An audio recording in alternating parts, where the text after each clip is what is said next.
Olá!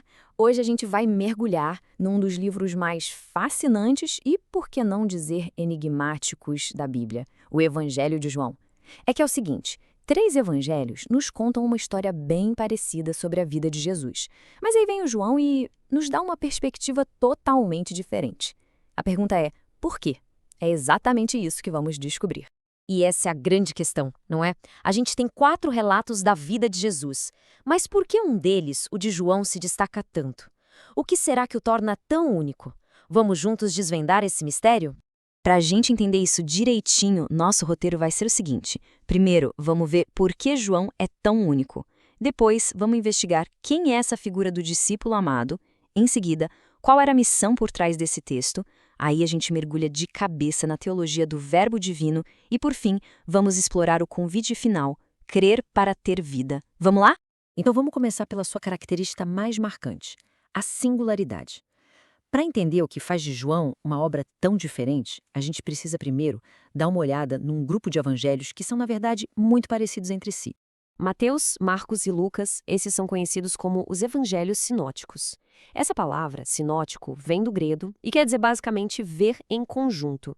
E faz todo sentido. Eles compartilham uma estrutura, uma cronologia e um conteúdo muito, mas muito parecidos, quase como um resumo dos acontecimentos da vida de Jesus. Já o João conta a história de um jeito completamente diferente.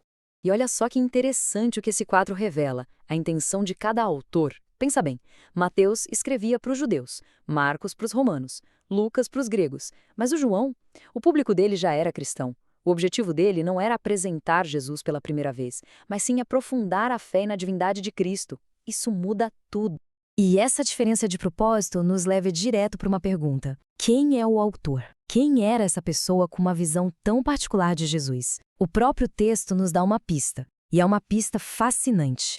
O autor nunca diz o próprio nome. Ele se descreve apenas como o discípulo a quem Jesus amava.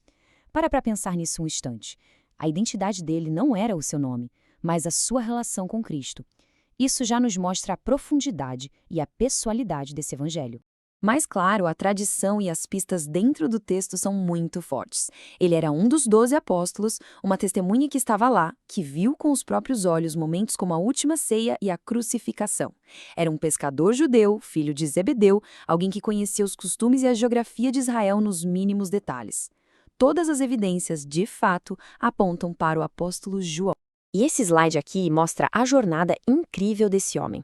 De filho do trovão, um apelido que já diz muito sobre seu temperamento explosivo lá no começo, ele se torna o apóstolo do amor, que não se cansava de escrever sobre amar uns aos outros. Essa transformação pessoal é o verdadeiro coração do seu evangelho. É justamente essa transformação que nos ajuda a entender a missão dele. Se os outros evangelhos já existiam, por que João sentiu que precisava escrever outro? E ainda por cima, décadas depois?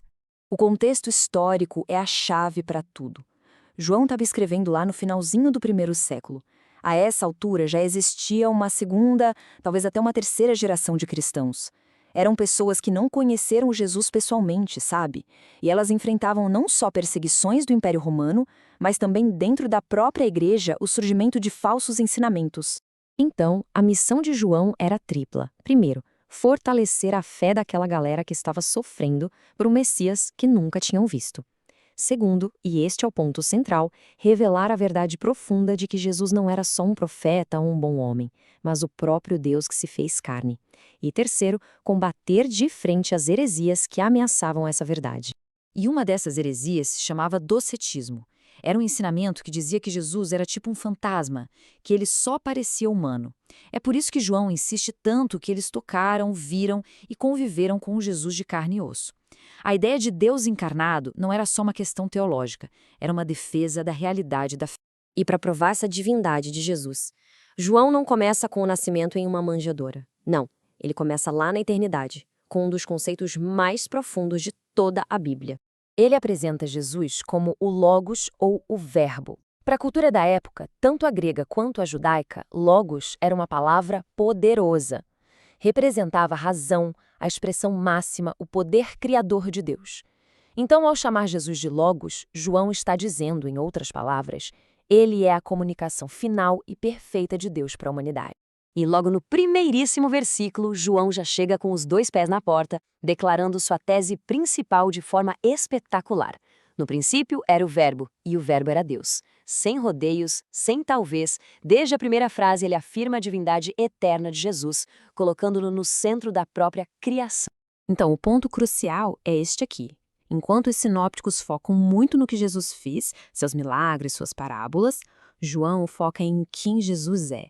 É por isso que no livro dele a gente não encontra tantas parábolas. Em vez disso, temos longos diálogos e as famosas declarações Eu sou, onde o próprio Jesus revela sua identidade divina. E isso tudo nos leva ao grande clímax, ao propósito final de todo o livro. Afinal, por que é tão importante entender quem Jesus é? A resposta que João nos dá muda completamente a nossa perspectiva.